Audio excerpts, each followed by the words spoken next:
ya jana usiku kulikuwa na mambo makubwa sana ya utovu wa usalama ambayo yaliletwa na serikali. Serikali ilinivamia pamoja na makenge mara 3 usiku. Mara ya kwanza Stanley Livondo aliingia katika hoteli ambayo inaitwa The Downhill Hotel, Downhill Springs Hotel, ambayo ilikuwa makao makuu ya kura zangu. Kwa hivyo tulikuwa tumeweka tallying center ya binafsi hapo, vile tulikuwa tumeshawishiwa na IBC. Wakaingia hapo mara ya kwanza. Stanley Livondo akajaribu kuni abduct, lakini ikaonekana kwamba tulikuwa wengi, tukashinda.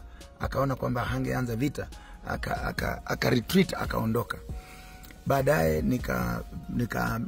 nikapewa taarifa ya intelligence kwamba nilikuwa natafutwa ili niuawe. Kwa hivyo nikaambiwa niondoke mahali hapo, na nikaondoka, nikakimbilia usalama wangu. Baada ya kuondoka wakakuja mara ya pili, tena wakarudi, wakakuja mara ya 3 na kari ya polisi ya Matete Police Station.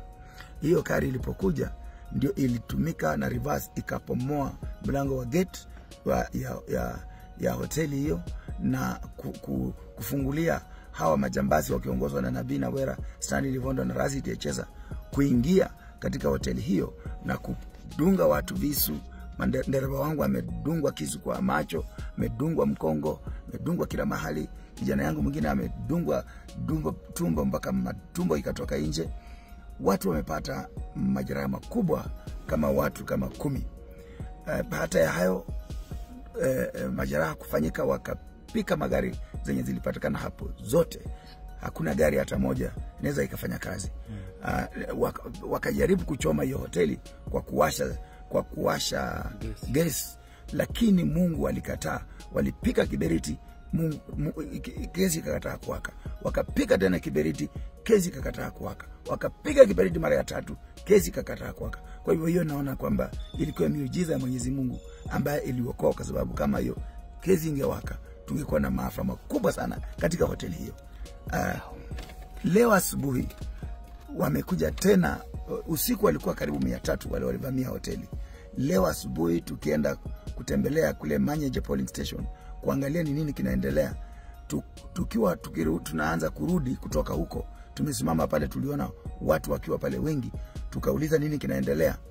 Wakawa wanatuambia kwamba watu walikuwa hapa, Nabii walikuwa wanakawa pesa. Tukiwa tumesimama hapo bado tunataka kutoka, kwa muda kama mataka 2 magari zikaja kama magari 20 kwa fujo kabisa. Polisi akatoa bunduki, akapika risasi ile gari nilikuwa nimekaa nayo ndani, akapika marisasi 3, lakini hiyo gari ilikuwa na ulinzi wa hali ya juu, kwa hivyo risasi haingeweza kuingia. Lakini akachukua nyuma ya bunduki, akapika hiyo windscreen, ikapasuka. Ilipopasuka akaona mwenye alikuwa ameketi pale hakuwa mimi. Akakuja nyuma, right left, akafikiri nilikuwa nimekaa right left, akapika rungu hiyo right left, ikashika kijwa ya msichana alikuwa ameketi hapo. Mimi nilikuwa nimekaa back left. Kwa hivyo wakachoma kari ya Mheshimiwa Eugene Wamalwa, wakaumiza makari zote ambazo tulikuwa nazo, na tukapeleka habari kwa polisi Malava, na pia tukapeleka IBC kwa uharibifu ambao umefanyika mkubwa sana. Wakaenda katika shule ya msingi ya Lunyu, wakajaribu kufukuza watu. Wakaenda kule Manda, wakajaribu kufukuza, lakini walipofika Manda Polling Station wananchi waliwafukuza kwa sababu wananchi walikuwa wengi kualiko.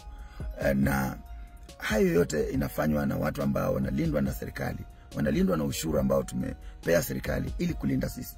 Mimi nashangaa sana kwamba bunduki za serikali, askari ambao wameandikwa na sisi mshahara, na bunduki na magari ya serikali inaweza kutumika kutaka kuua wananchi ambao hawana hatia.